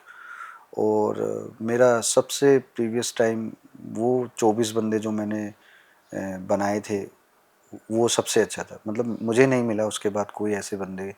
उनमें से 18 बंदे आज भी मेरे टच में हैं, बट ज़्यादा रेगुलर नहीं, लेकिन 6 बंदे रेगुलरली मेरे पास टच में हैं। अच्छा सर, आपका गोल्ड पे क्या व्यू है? देखो, मैंने ये गोल्ड का जब बनाया था 45,000 रुपये के आसपास था, मैंने भी जब भी बनाया था 45,000 के ठीक आसपास है। था। तो मैंने ये लगभग 10 तोले और 2 तोले की अंगूठी का, ये कुछ कम है, कुछ 1.8 ग्राम है, तो ये करवाया था मैंने। तब मैंने करवा लिया, घर वाले बोले इतना इतना वो करने की क्या है, 3-4 तोले में कड़ा बन जाएगा तो बना ले। मैंने बोला नहीं, वो बोले लाख भर के भी हो जाता है, मतलब ठोसनेस करने के लिए। मैंने इसके अंदर लाख भी नहीं, मैंने इसको पूरा ही का पूरा उस तरीके से ही सेट करवाया हुआ है। तो किसी पर्सन ने ना मेरे को एक बात बताई थी, मैं बोला अंकल मेरे को बनाना है वो, और मैं सोना दिखाने के लिए या उसके लिए नहीं पहनता हूँ। एक इंसिडेंट हुआ था मेरे किसी दोस्त के साथ, कहीं दूसरी स्टेट में था, और वो जनरली कैंपेनिंग करते हैं और वो फंस गया। तो अगर उसके पास गोल्ड नहीं होता ना तो वो लोग उसको मार ही देते, वो इतना। तो इसीलिए उस दिन मेरे समझ में आया, जीवन में कभी कहीं फंस गए तो सीधा है भाई गोल्ड उतार के दे। आदमी के, जो आदमी हमें कुछ करना चाहता है, वो सिंपल सी बात है, वो ग्रीडी है, दे वांट समथिंग फ्रॉम पैसे आवर के लिए। साइड। बिल्कुल। तो गोल्ड पहनने का सबसे मेरा मेन रीज़न यही है, इन्वेस्टमेंट तो नहीं था। तो जब मैंने गोल्ड बनवाया था ना तो उसने यही बोला, बेटा आज तू बहुत सस्ते भाव में मिल रहा है, गोल्ड 1 साल में 1 लाख रुपये हो जाएगा। मेरे लेने के बाद ही 1 साल में डबल हो गया था गोल्ड, 75,000 80,000 तक पहुंच गया था। आज मैं आपको बता रहा हूँ खुला बिल्कुल, 2026 अगस्त आपको गोल्ड 1.25 लाख 1.5 लाख के आसपास मिलेगा। लोगों का ध्यान नहीं जा रहा है सिल्वर की तरफ। सिल्वर ऐसा रॉकेट हो जाएगी कि जिसको समझ में नहीं आएगी। तो एक्चुअल में क्या है, लोगों का ध्यान नहीं है। इंडियन कमोडिटीज़ मार्केट में बहुत डिमांड है, और आप अगर आप देखोगे ना तो पहले 10 में से 2 बंदे गोल्ड की तरफ अट्रैक्ट होते थे, जस्ट बिकॉज ऑफ गोल्ड की ना इतनी ज़्यादा लोगों को समझ नहीं थी। अब तो जैसे ही आपके पास 20-25 लाख रुपए हुए, आपने तुरंत क्या है, छोटी छोटी चीज़ों में 25 लाख रुपए कन्वर्ट हो रहे हैं। तो आज भी मैं अपने कई दोस्तों को जानता हूँ, they are doing the same thing. सारा 1 नंबर का पैसा है उनके पास, बैंकों में क्यों रखें। वो बिल्कुल। उनका ये मानना है। वो सीधा बोले भाई मैं तो बिस्किट लिया के अपना रख दिया। तो अगर अब तो 2,000 के नोट बंद हो गए, तो जब शुरू में 2,000 के नोट आए तो किसी को लाख रुपए देने थे तो 1,000 उसको, 1,000 का नोट मैक्सिमम होता तो गिनने की आदत, वो 1,000 करके उसको दे दिए। उसने भी रख लिया, हमें पता ही नहीं था। तो बाद में जाके उसने बोला कितने पैसे दे के गए, तब पता चला बोले डबल भाई दे दे। बाय मिस्टेक हो गया वो। तो ऐसे सारी चीज़ें। पर हमारे में कमोडिटी मार्केट्स को इतना इम्पोर्टेंस क्यों नहीं देते हैं? क्योंकि ग्लोबल, एक ग्लोबली चीज़ चलती है ये, इस पे फ्लक्चुएशन कंट्रोल भी कम है, पैसा भी ज़्यादा बना के दे सकती है। पैसा ज्यादा बना के दे नहीं सकती, पैसा ज्यादा बना के देगी आपको 100%। तो हमारे यहाँ क्यों इक्विटी का माइंडसेट भरा पड़ा है और हम कमोडिटी की तरफ ध्यान ही नहीं देखो देते? लोगों का ध्यान कहाँ है? Quick money, everything quick. सब कुछ क्विक चाहिए। हाँ। आज पैसा लगाओ 1 साल में डबल हो जाओ, ठीक है। M6 में कहाँ हो रहा है? M6 में तो फ्लक्चुएशन साल भर में, अगर आप अच्छे ट्रेडर हो तो आपको पता है कि साल भर में मैं पैसा डबल कर दूंगा, सिर्फ 2 ही सेगमेंट में, क्रूड और गोल्ड में, क्योंकि फ्लक्चुएशन होनी है। लेकिन हमारे यहाँ पे इंडिया में देखो, आपके पास तो डेटा नहीं होगा, मैं इंडिया में 6 बंदों को ऐसे जानता हूँ जो पिछले 20 सालों से सिर्फ M6 करते हैं। They don't like equity. हालांकि अब मैंने उनको बोला कि मैं तुम्हारा पोर्टफोलियो बताता हूँ कैसे बनाना है, तुम वैसे ही बना लो, मज़ा आ जाएगा। तो अब जाके उन्होंने 13 करोड़ का और एक ने लगभग 7-8 करोड़ रुपए का पोर्टफोलियो बनाया है, जस्ट बाय माय गाइडेंस। तो उनको मज़ा आ रहा है, मतलब 25% उनको अभी मिल रहा है। और मान के चलो अभी 1 महीना लगा लो, अभी मतलब 1.5 महीने के आसपास हुआ है। तो इंडियन मार्केट को प्रमोट करने वाले बहुत लोग हैं, बहुत ब्रोकर हैं। जिस दिन ब्रोकर प्रमोट करने लग गया M6, उस दिन सारे लोग M6 में आ जाएंगे। और दूसरा M6 में सबसे बड़ी प्रॉब्लम क्या है? मार्जिन की। तो इंडियन मार्केट में लोगों को कैसे अट्रैक्ट किया था कि आप 10,000 रुपये दो, मैं 10x आपको मार्जिन दूंगा। M6 में भी ये था। फिर M6 में अट्रैक्शन बनाने के लिए इन लोगों ने M6 के ऑप्शन भी चालू कर दिए, लेकिन लोगों वो वॉल्यूम नहीं होने की वजह से उनमें फ्लक्चुएशन ज़्यादा नहीं होती है। और इतना बड़ा गेम है M6 में कि आप सोच नहीं सकते। अब दिन में 2 लाख रुपए आराम से बना सकते हो, आपको बस ट्रिक चाहिए और सिंपल। और M6 में सब चीज़ सही चलती है। इंडियन मार्केट में तो रात को कुछ होगा, सुबह कुछ होगा, कुछ नहीं पता। ट्रू। M6 में ऐसा कुछ नहीं पे इतना नहीं चलता। M6 में आपको डेटा रीडिंग आनी चाहिए। जैसे आपको नॉन पे फर्म वाला डेटा रीडिंग आना चाहिए, आपका अनएम्प्लॉयमेंट वाला, GDP डेटा वाला, तो ये सब आना चाहिए। अगर आपके पास ऐसी नॉलेज है तो आप M6 में काम करो, क्योंकि M6 में आप हर साल में पैसा डबल कर लोगे, हर साल में। सर, आपकी स्ट्रैटेजी और आपकी जो एनालिसिस अभी तक आपने गैदर किया है, आप बता सकते हो यूजुअली कि टॉप गेनर्स टॉप लूजर्स क्या होंगे? देखो मैं उसका कोई मेथड है? मेथड है एक्चुअली। क्या है, we believes on the logics.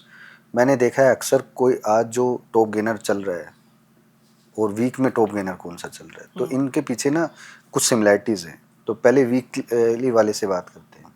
ऐसा स्टॉक जो मंडे में ग्रीन हो और अगर उसका लो टूट जाए तो वो पूरे हफ्ते उसको डाउन में ही रखेगा।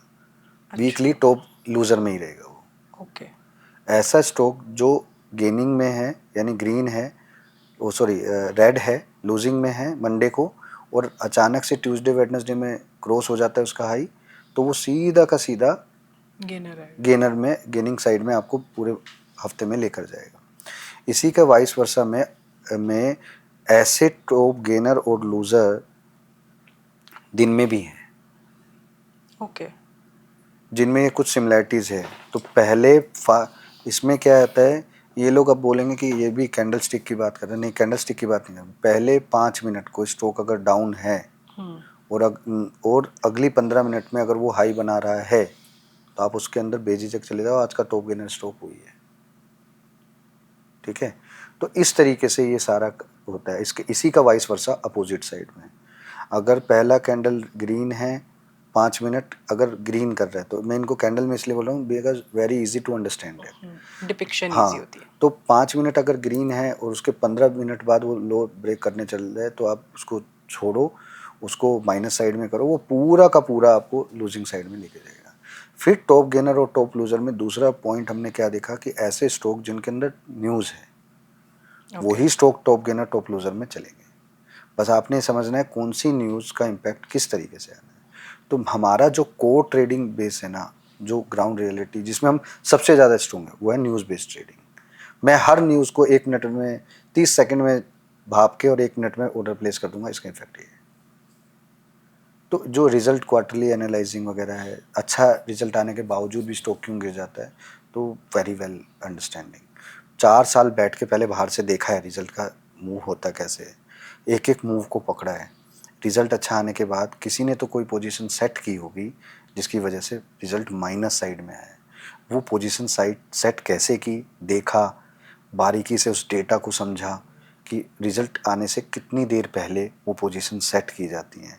आखिर ये पोजीशन जब सेट की जाती हैं तो टर्मिनल्स में किस तरीके से देखी जाए। तो वो इसलिए वो मैंने आपको बोला कि we don't believe on the charts, we just believe on the data and terminals. Chart के अंदर आपको वो डेटा दिखा रहा है कि 1 मिनट के अंदर इतना हुआ है, मेरे टर्मिनल में वो दिखाएगा 1 सेकंड के अंदर अब ये हुआ है। अगर 1 सेकंड के अंदर किसी ने 2 लाख क्वांटिटी टीसीएस जैसे स्टॉक की मार दी, तो 2 लाख क्वांटिटी मारने वाला आदमी तो कोई बड़ा ही आदमी होगा ना। तो उसने 2 लाख क्यों मारा है, ये समझना है। और न्यूज़ आने वाली है, प्लस साइड में किया है और स्टॉक थोड़ा सा नीचे आ रहा है, तो मुझे समझ जाना है कि ये हंटिंग करने वाले हैं, नीचे ले जाके वापस से माल लेके आएंगे और तसल्ली से करेंगे। तो ये चीज़ है madam, this thing you need to understand how the logics work in the market. लोग क्या कर रहे हैं, चार्ट की तरफ भाग रहे हैं, माइंडसेट की तरफ भाग रहे हैं। माइंडसेट आपका अच्छा तभी बनेगा ना जब आप मेरे पीछे की चीज़ों को समझोगे। आज आप मुझे अच्छा तभी मानोगे ना जब आप मुझे बैकग्राउंड से जानते हो। आज एक दिन में बैकग्राउंड थोड़ी ना आप समझ पाओगे। तो ऑब्वियसली मार्केट का बैकग्राउंड जानना है तो you need to understand the market language and market logics. जो लॉजिक्स बार बार रिपीट हो रहे हैं आप उनको समझो। अब देखो, मैंने 2017 में एक पैटर्न पकड़ा था, नॉर्थ कोरिया साउथ कोरिया के बीच में जब विवाद हुआ, आई लूज अराउंड बाय 23 और 24 लाख रुपीस। बट मैं अगली बार तैयार था, एक बार आ जा बस। रसिया यूक्रेन में मैंने पूरे 80 लाख रुपए बनाए थे मात्र 12-13 दिन में, क्योंकि मैं तैयार था उसके लिए। मुझे पता था पिछली बार क्या गलती। आपने उतने साल वेट भी किया। हाँ, लेकिन तैयार था। फिर इंडो कनाडा हुआ, उसमें भी किया। फिर इजराइल पैलेस्टीन हुआ, उसमें भी, क्योंकि मैं तैयार था। तो उस वजह से मेरा कॉन्फिडेंस इतना हाई हो गया। मैंने जब जब लॉस किया ना, I just need to find out ये लॉस मेरी वजह से हुआ है या मार्केट ने मुझे रगड़ा है। जब मैंने देखा कि मार्केट ने मुझे रगड़ा है तो मुझे समझना है कि आखिर इसके पीछे का पॉइंट क्या है। अगर मेरे को लॉस हुआ है तो प्रॉफिटेबल भी आदमी होंगे। Sure. आप मुझे एक पेपर पे एक फिगर लिख के दे देना कि सर इतना पैसा बना के दिखा दो। अगर वो छोटा मोटा हुआ तो मैं पूरा ही बना दूंगा, 2-4-5 लाख। आपने लिख दिया 10-15 लाख, तो फिर अकाउंट वैसा इस्तेमाल करूंगा और उसका 50% बना दूंगा। तो नेक्स्ट टाइम यही ट्राई करेंगे। चैलेंज मैं खुला चैलेंज बोलता हूँ। मैंने ये चैलेंज अब से नहीं कर रहा हूँ। मैंने चाहे मार्केट कंडीशन कुछ भी हो मैडम, सिर्फ और सिर्फ 2 ही दिन मैं नहीं करूंगा, एक्सपायरी से 2 दिन पहले और एक्सपायरी के 2 दिन बाद। डन। तो ये चैलेंज है सर नेक्स्ट जो हम ये करने मेरा वाले चैलेंज उन सभी लोगों को है। If you have a guts, you have a capacity, if you have a confidence, भाई मुझसे मिलो। डन। तो ये तो मैं आई थिंक लोगों को बोल भी दूंगी, कमेंट्स में लिख दे कि लाइव ट्रेड चाहिए, तो हम लाइव वो सेशन प्लान कर लेंगे नेक्स्ट टाइम हम के प्लान लिए। कर लेंगे। और मैं लाइव करता भी हूँ बजट वाले सेशन में। इस बार मैं भी बहुत बड़ा प्लान कर रहा हूँ कि अगला जो 1 फरवरी के आसपास या 2 फरवरी के आसपास जो बजट आएगा, मैं खुला चैलेंज देता हूँ, 1 करोड़ रुपए बनाकर दिखाऊंगा। वाओ। अभी पिछले बजट पे मैंने 30 लाख रुपए बनाए थे, बोलकर कि बताओ कितने पैसे बनाने। तो कमेंट किया था 15 लाख, 20 लाख, 25 लाख। तो मैं 25 लाख क्रॉस कर दिया था बोलकर। मतलब आज मेरा दिन है, मैं बनाकर दिखाऊंगा। मिनिमम 15 लाख रुपए मैंने उसमें सेट किया था। तो अगले बजट पे मैंने सेट किया पूरा 1 करोड़ रुपए कि 1 करोड़ रुपए बनाकर दिखाऊंगा सबके आंखों आगे।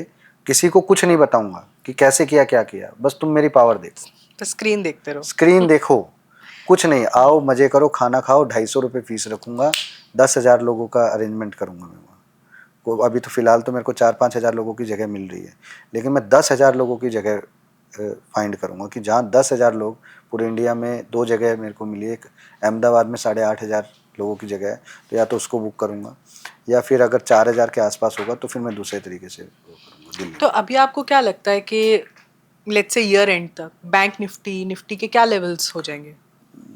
मैडम, जैसे इस मोदी सरकार का एक वो था, सॉरी टू से, ये कोई पॉलिटिकल स्टंट नहीं है, I am not promoting to anyone, but I love the person. इस बार 400 के पार, तो इस बार बैंक निफ्टी 70,000 के पार दिखने को Really? अभी लोगों एंड ऑफ द ईयर तक आप कह रहे हो? मैं कह रहा हूँ इसी फरवरी budget will be the game changing. मैं इसको थंबनेल डाल दूंगी। हाँ, budget day will be the game changing day. मतलब मुझे ऐसा पर्सनली, ऐसा मैंने शायद 2012-13 के आसपास ऐसा ही मार्केट देखा था जिसमें नॉन स्टॉप मार्केट भागा था, और ये सेम टाइप का बिहेवियर है। और जैसे ही बैंक निफ्टी क्रॉस हुआ, मतलब 56,000 तो अभी आसपास ही है, तो बस 70 आप कह रहे हो बस करीब। मतलब आप ये मान के चलो मैडम, इस बार बैंक निफ्टी रुकना ही नहीं है, 70,000 है, सबको पकड़ेगा, सबको धोएगा मार्केट में। अच्छा, एक चीज मेरे को पूछनी है कि आईपीओज में के बारे में आपका क्या राय है, स्पेशली अब जो आईपीओज हो रहे हैं, इन्वेस्ट करना चाहिए या इट्स ये मतलब एक दौड़ ही होगी कि लॉट मिला नहीं मिला, पहले वो उसकी वेटिंग करो, फिर वो जब खुलता है तो आपको लगता है यार इसको क्या करें मतलब आईपीओ में इन्वेस्ट करने के लिए बंदा वेट करे। मैडम, आईपीओ का अगर मैंने नेक ट्रूथ बता दिया तो पब्लिक गाली देने लग जाएगी। आप चलो मेरे को आप एक बात बताओ, आपको किसी को फंसाना हो तो कैसे फंसाओगे? आप किस प्रोफेशन में हो? फिलहाल तो content creation media. Content creation में, हाँ। समझ गया। आपके सामने 10 बड़े बड़े बिजनेसमैन बैठे हैं, आप कैसे ट्रैप करोगे उन्हें? एक कोई ऐसी ब्रांडिंग की लॉलीपॉप या देख के जिससे उनका वो बढ़े, एग्जैक्टली। या उनको जो चीज इवेंचुअली करती है ना, फॉलोअर है तो follower, whatever views they है तो वांट, व्यूज। हाँ, हाँ, whatever exactly. They want, yes I have this service, I can give you. जी।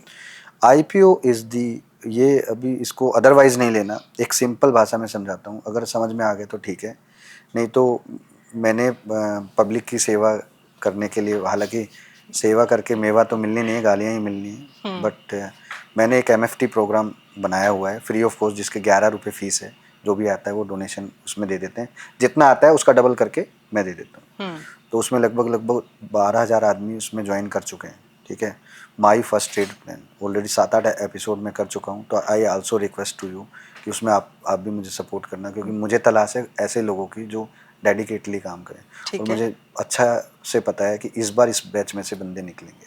ठीक है। क्योंकि हर बार क्या हो रहा था कि मैं किसी को सिखा रहा था, फिर आगे नई बैच आ रहा है, वो नया आ रहा है, यार मुझे मेरे पास इतना टाइम नहीं, तो इसलिए इस बार ना ग्राउंड रियलिटी जो मुझे नॉलेज पता है, मैं 100% नॉलेज जानता हूँ, मैं उसका 95% दूंगा, सिर्फ 5% वो बचा कर रखूँगा अपने पास, जिसमें इनमें और मुझ में डिफरेंस है। श्योर। कि बड़ी कैपिटल से कैसे 1 करोड़ से 10 करोड़ कैसे बनाने हैं, सिर्फ ये इनको इतना नहीं पता होगा, बाकी सब पता होगा। ठीक है। उसके अंदर ये सारी चीज़ें जो अब आज हम डिस्कस किए ना, ये सारी चीज़ें उसमें ऑलरेडी हैं, पर डीप बेसिस पे। अब मैं बताता हूँ आईपीओ का सही मतलब क्या है। IPO is the main thing who is मतलब who is planning for trapping the peoples. आपने क्लाइंट को जब तक आप लॉलीपॉप नहीं दोगे तब तक वो आपको पैसा नहीं देगा। तो IPO is the main thing for exiting और profit booking for the angel investor. आप फॉर एग्जांपल ले लो जोमेटो से या पेटीएम से, इन लोगों ने जब कंपनी स्टार्ट की होगी तब स्टार्ट करी होगी 50 करोड़ 100 करोड़ से, फंडिंग आते आते आते आते आते आते वो 10,000 करोड़ 15-20-50,000 करोड़ रुपए तक हो जाती है। अब फंडिंग तो होगी, वैल्यूएशन तो हो गई, how the investor will get the money? Money back. Simple सी बात है। चलो आज आपने बोल दिया आपके पास 100 करोड़ रुपए की एसेट हो गई हैं, 100 करोड़ रुपए की एसेट हो गई, लेकिन कभी आपको खुदा ना खास्ता पैसों की जरूरत पड़ गई तो 1 करोड़ रुपए भी आपको मिल नहीं रहे मार्केट से, तो आपको कैश कैसे करना पड़ेगा? बेचकर। तो आईपीओ इज द मार्केट जहाँ पे एंजल इन्वेस्टर अपना स्टेक आकर बेच रहे हैं। पीपल इज नॉट अवेयर, कि लोग अवेयर ही नहीं है कि ये क्या हो रहा है। उसको लग रहा है आईपीओ आ रहा है, नई कंपनी आ रहा है, स्टॉक मार्केट में लिस्टेड है, पैसा लगा दो। नहीं भैया, आपको ये नहीं करना। आपको समझना है ये आईपीओ पहले किस पर्पज से आ रहा है।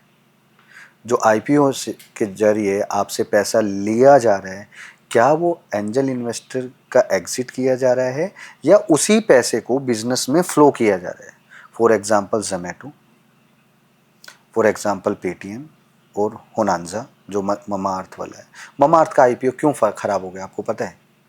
यही मार्केट में स्टोरी चल पड़ी थी, जिसमें मैंने भी इसके बारे में कुछ ना कुछ बोला हुआ था और वो काफ़ी वायरल हो गया था। क्यों? क्योंकि लोगों को नेट ट्रूथ पता होना चाहिए। जो आईपीओ 40,000 30,000 40,000 करोड़ का आने वाला था, वो आईपीओ 10,000 करोड़ में निपट गया। क्यों? आप समझो एक बात को कि जोमेटो के अंदर नौकरी ने लगभग 100 या 110 करोड़ रुपए डाले थे।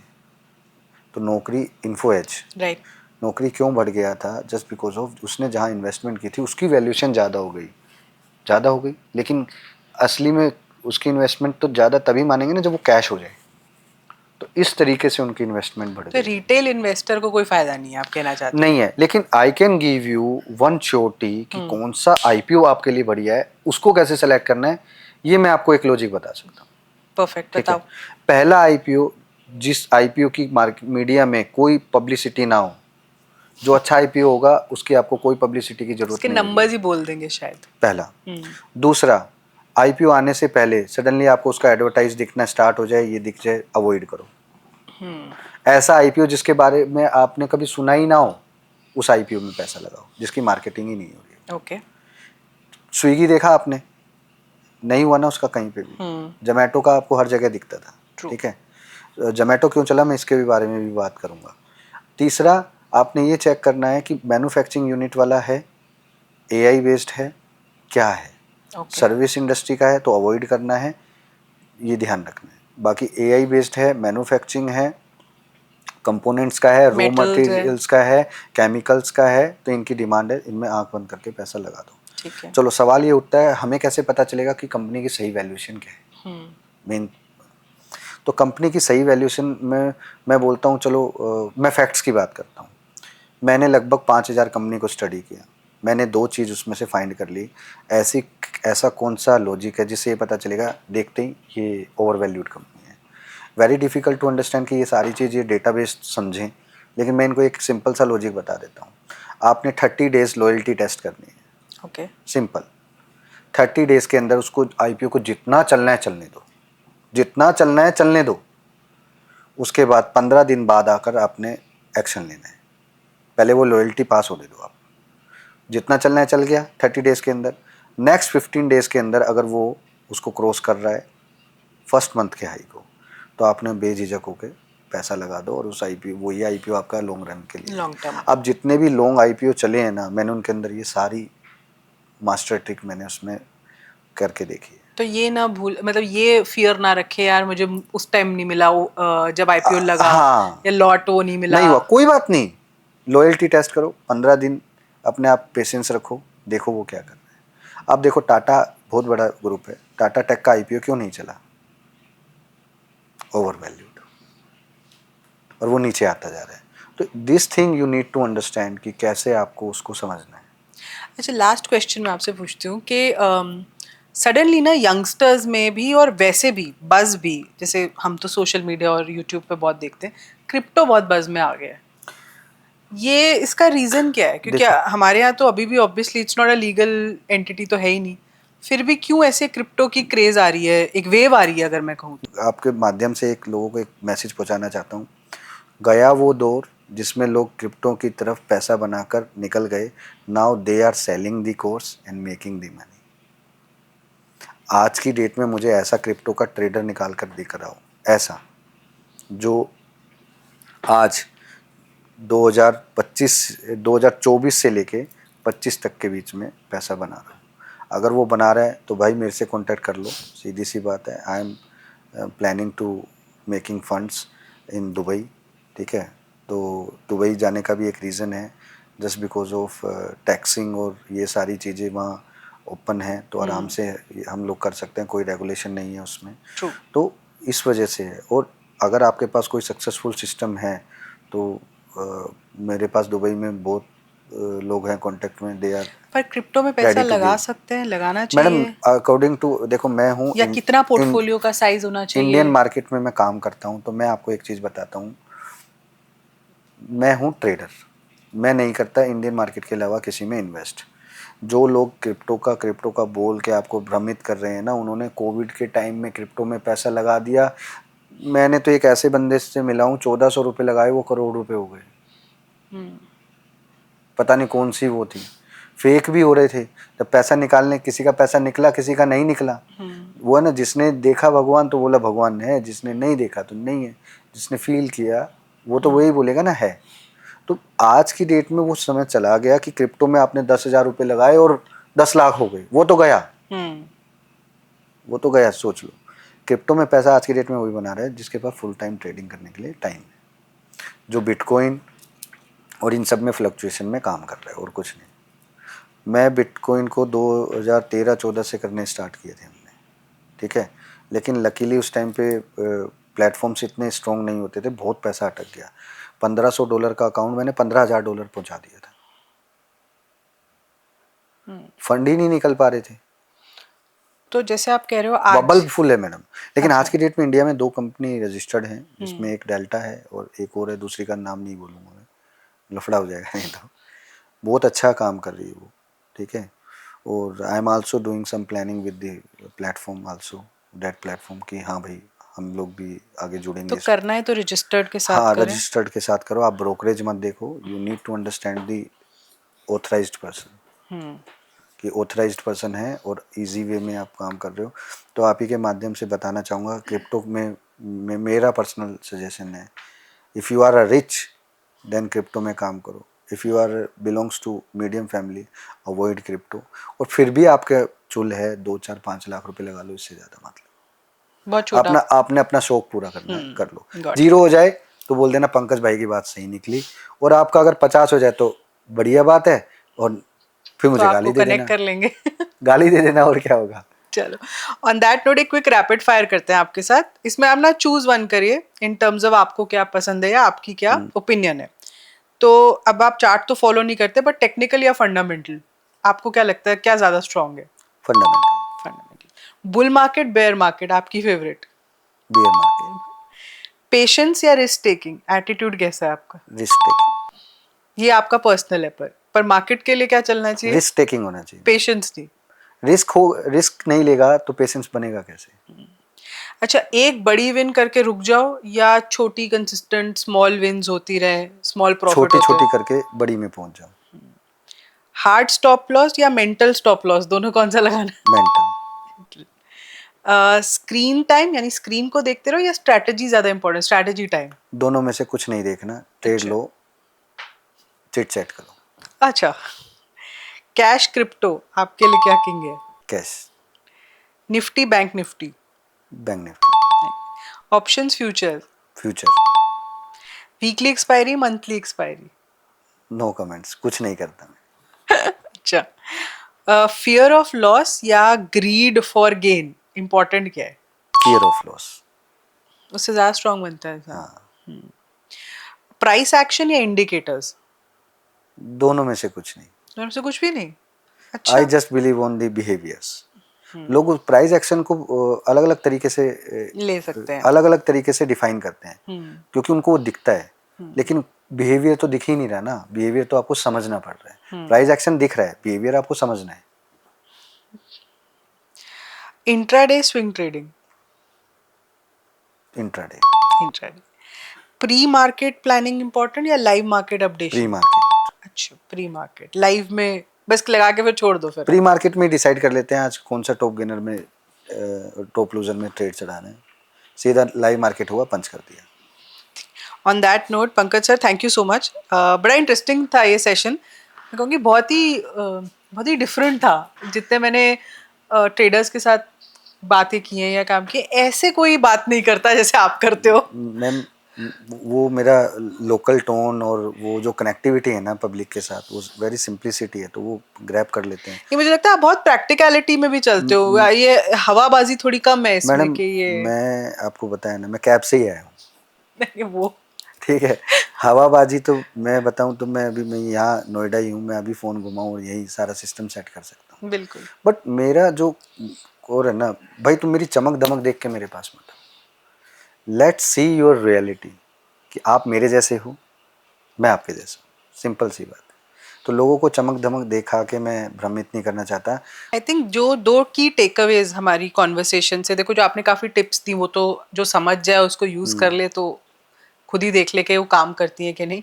पर जो दो अंडरलाइंग फंडामेंटल्स जो मुझे हमारी कॉन्वर्सेशन से लगा, एक के कंसिस्टेंटली करना है जो करना है। हाँ, मतलब चाहे हार नहीं माननी हाँ, उसमें। पहले आप मेरे कहने से एक रिक्वेस्ट है इस पूरी ऑडियंस को, आप मेरा कोई भी सिस्टम, कोई भी बात, कोई भी एक बात पकड़ के उसको कम से कम 1 महीना अप्लाई करो, तब आपको पता चलेगा इस बंदे के हम तो वर्ड की कहते हैं क्या 90 मीनिंग है। डेज का करा करो, हाँ, ताकि नहीं, आपको उसको अच्छे समझ भी पता चल जाएगा इस बंदे के वर्डिंग में सच्चाई थी, तब वो उसके ऊपर करे। पहले उसको मेरे ऊपर ना फोकस और फेथ रखना पड़ेगा। जैसे उसका फोकस फेथ आ गया फिर वो मुझे फॉलो करेगा।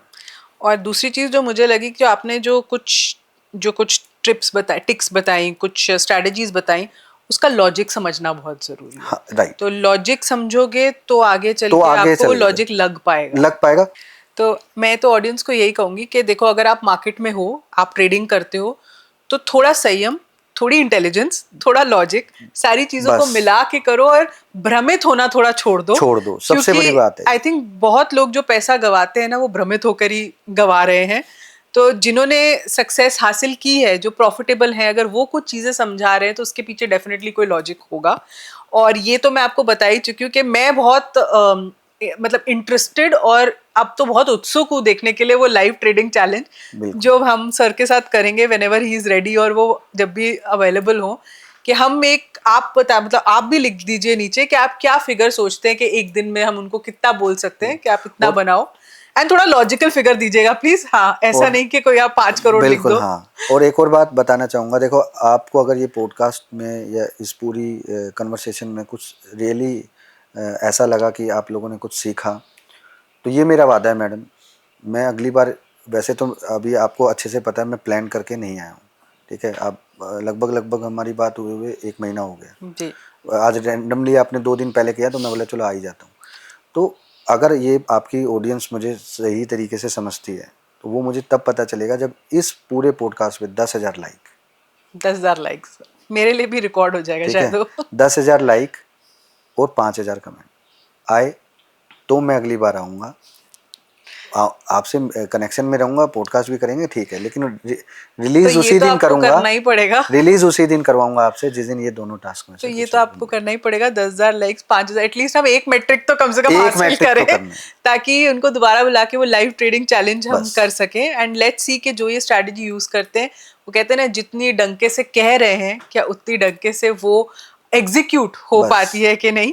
और इसी नोट पे thank you so much for watching. Please इसको लाइक कीजिएगा, चैनल को सब्सक्राइब कीजिएगा, और जिन जिन को ट्रेडिंग में इंटरेस्ट है, जो ट्रेडर्स हैं, प्रोफेशनली कर रहे हैं, एज अ कहते हैं ना, एज अ साइड इनकम कर रहे हैं, आई थिंक उनके लिए बहुत बहुत ही फ्रूटफुल और बहुत ही इंपॉर्टेंट कॉन्वर्सेशन है, जिससे उनको बहुत लर्निंग्स मिलेंगी। तो उनके साथ ये जरूर शेयर करिएगा। आज के लिए इतना ही। Thank you so much for watching. समझे क्या।